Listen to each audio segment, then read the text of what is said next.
मुस्लिम धर्म से आए हुए हमारे आफ्ताबुद्दीन भाई को मैं विनम्र अनुरोध करता हूँ कि आप आए और आपका धर्म जो कहता है कि मजहब नहीं सिखाता आपस में बैरखना, उसको आगे बढ़ाते हुए अपनी वाणी को रखें। श्री आफ्ताबुद्दीन भाई। अस्सलामु अलैकुम व रहमतुल्लाहि तआला व बरकातुहू।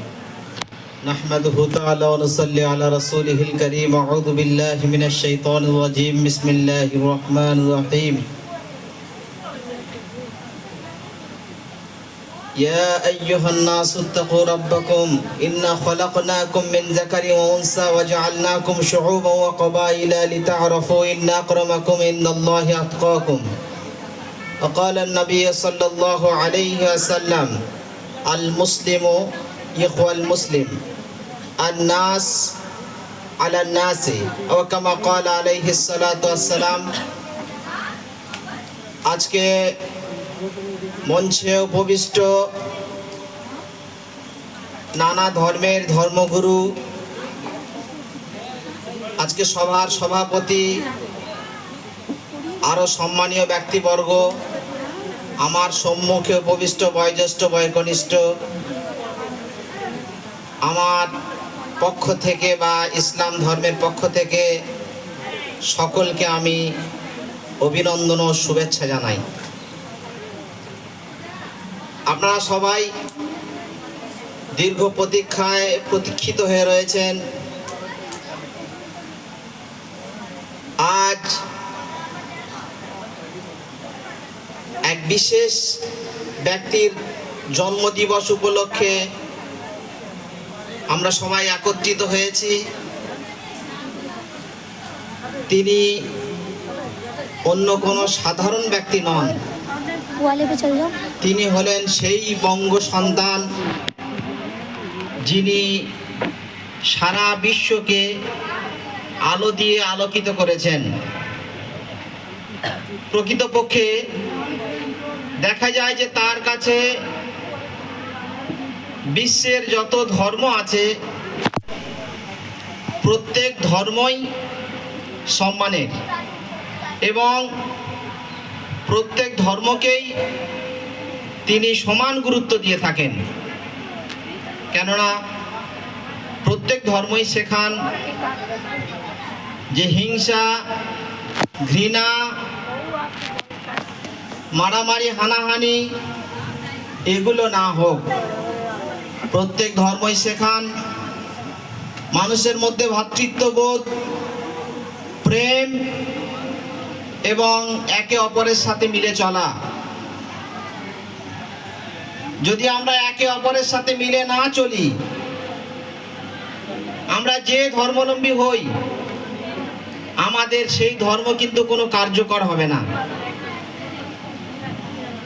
একটি বিষয়কে উদাহরণস্বরূপ বলা যেতে পারে, কোনো ব্যক্তি যদি কাউকে ধোঁকা দিয়ে থাকেন, যদি ধোঁকা দিয়ে থাকেন তাহলে তিনি যেই ধর্মেরই হন, তার সেই জপ, তার সেই ইবাদত, তার সেই আমল, সেগুলো আল্লাহর কাছে বা ঈশ্বরের কাছে বা গডসের কাছে সেগুলো কিছু যায় না। তেমনি এমন করে নানা রকমের বিষয়, নানা বস্তু রয়েছে যেগুলো দ্বারা ধর্ম, মাযহাব, মানহাজ এগুলো প্রকৃত মানুষকে গড়তে চেয়েছেন। সবাই আমরা ফিরে যাব। পৃথিবীতে যত ধর্ম গ্রন্থ রয়েছে সবাই এক বাক্যে স্বীকার করে নিয়েছে যে আমাদের একদিন চলে যেতে হবে, সবাইকে একদিন মরে যেতে হবে। কেউ এ কথাকে অস্বীকার করতে পারবে না। আবার সকলে এটাও স্বীকার করেন যে আমাদের মৃত্যুর পরে আমাদের হিসাব দিতে হবে।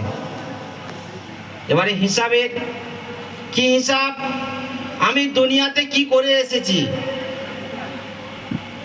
আমি আমার জীবদ্দশায় কি কর্ম করেছি, সেই কর্ম অনুযায়ী আমার মানদণ্ড হবে, সেই কর্ম অনুযায়ী আমার প্লেসমেন্ট হবে, সেই কর্ম অনুযায়ী আমি থাকব।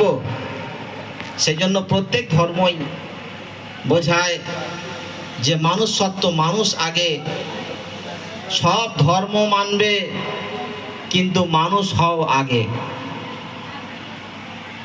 পবিত্র কোরআনে আল্লাহ তাআলা বলে দিয়েছেন, ইয়া আইয়ুহান নাসু, হে মানব সম্প্রদায়, পৃথিবীতে যত মানুষ রয়েছে, ইন্না খলাকনাকুম, আমি আল্লাহ তোমাদেরকে সৃষ্টি করেছি, মিন যাকারিন ওয়া উনসা, একজন মহিলা এবং একজন পুরুষ থেকে আমি তোমাদেরকে সৃষ্টি করেছি।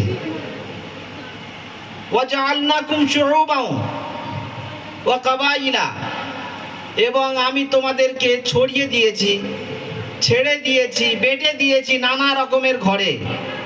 কেউ গরিব ঘরে জন্মগ্রহণ করেছেন, কেউ সৎ মানুষের ঘরে জন্মগ্রহণ করেছেন, কেউ অসৎ মানুষের ঘরে জন্মগ্রহণ করেছেন, কেউ একটু উগ্র মানুষের ঘরে জন্মগ্রহণ করেছেন। এমনভাবে আমি তোমাদেরকে ছেড়ে দিয়েছি, ছড়িয়ে দিয়েছি সারা বিশ্বের মাঝে। কেন ছড়িয়ে দিয়েছি? লিতাআরাফু, যাতে তোমরা নিজেদের পরিচয়কে তোমরা বজায় রাখতে পারো।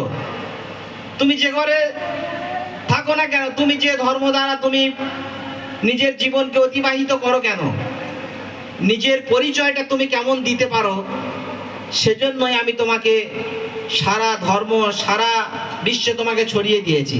তবে তোমাদের মধ্যে সব থেকে সম্মানীয় ব্যক্তি সেই, যিনি তার ধর্মকে, যিনি তার প্রভুকে, যিনি তার আল্লাহকে সব থেকে বেশি মানেন, তিনি হচ্ছেন সব থেকে সম্মানীয় ব্যক্তি।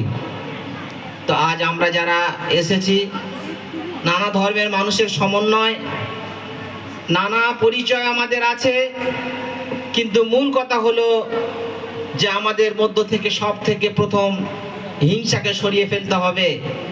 যদি আমার আপনার মনের মধ্যে হিংসা থাকে, আমার আপনার ইবাদত আরাধনা কিন্তু আল্লাহ ঈশ্বর গডস নেবেন না। আমার আপনার মধ্যে যদি চুরি থাকে, তাহলে কিন্তু আমার আপনার আরাধনা, আমল, ইবাদত আল্লাহ নেবেন না।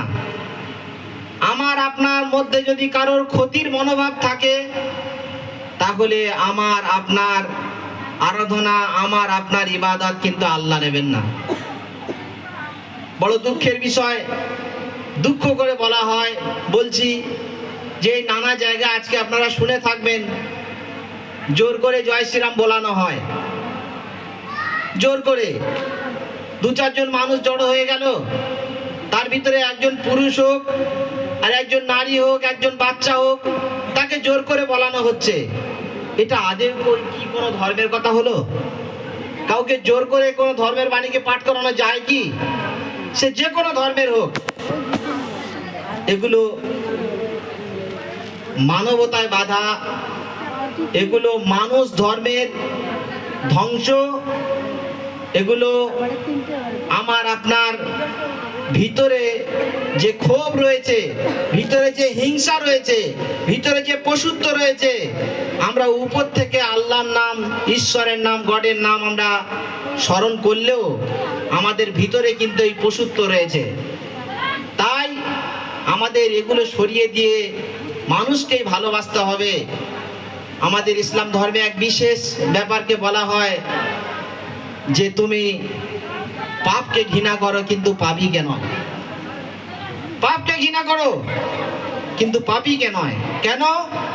পাপী যদি একবার আল্লাহর কাছে যদি ক্ষমা চেয়ে নেয়, ঈশ্বরের কাছে যদি ক্ষমা চেয়ে নেয়, তিনি যদি চেয়ে নেন যে আমার যা হয়েছে ভুল হয়েছে, আমাকে মাফ করে দিন, তিনি যদি মাফ করে দেন, তাহলে নিমিষের মধ্যে ওই পাপী ব্যক্তিটি ভালো ব্যক্তি হয়ে যাবে। সেজন্য আমাদের প্রত্যেক ধর্মের সমন্বয়ে সকলের উপরে আমাদের মানবতা, মানুষ প্রেম, ভালোবাসা নিয়ে আমাদের এই দুনিয়ায় চলতে হবে। যার যার ধর্ম আমরা পালন করি, কিন্তু মানবতাই আমাদের সকলের बीच উপর। दानकुनी थाना के प्रभारी महोदय उपस्थित हैं, इसलिए हम लोग ताली बजाकर হয়েছেন আমাদের এই সবার পক্ষ থেকে তথা ইসলাম ধর্মের পক্ষ থেকে তাকে অভিনন্দন ও শুভেচ্ছা জানাই। যাক, যে বিষয় বলছিলাম, যে হিংসা যদি ধর্মের মধ্যে থেকে থাকে, হিংসা যদি কোনো মানুষের মধ্যে থেকে থাকে, তাহলে তার আরাধনা, তার ইবাদত, তার কর্ম কিন্তু আল্লাহর কাছে কখনো পৌঁছাবে না। তাই আমাদের মন থেকে সেই হিংসাকে যেন আমরা সরিয়ে ফেলি, আমাদের যে যার নিজ নিজ ধর্মকে আমরা পালন করি, কিন্তু সবার উপরে আমরা আমাদের মানবতাকে আমরা লক্ষ্য করি। এই বলে আমি আমার ক্ষুদ্র বক্তব্য শেষ করলাম। আখির দাওয়াহুম আলহামদুলিল্লাহি রাব্বিল আলামিন। ধন্যবাদ।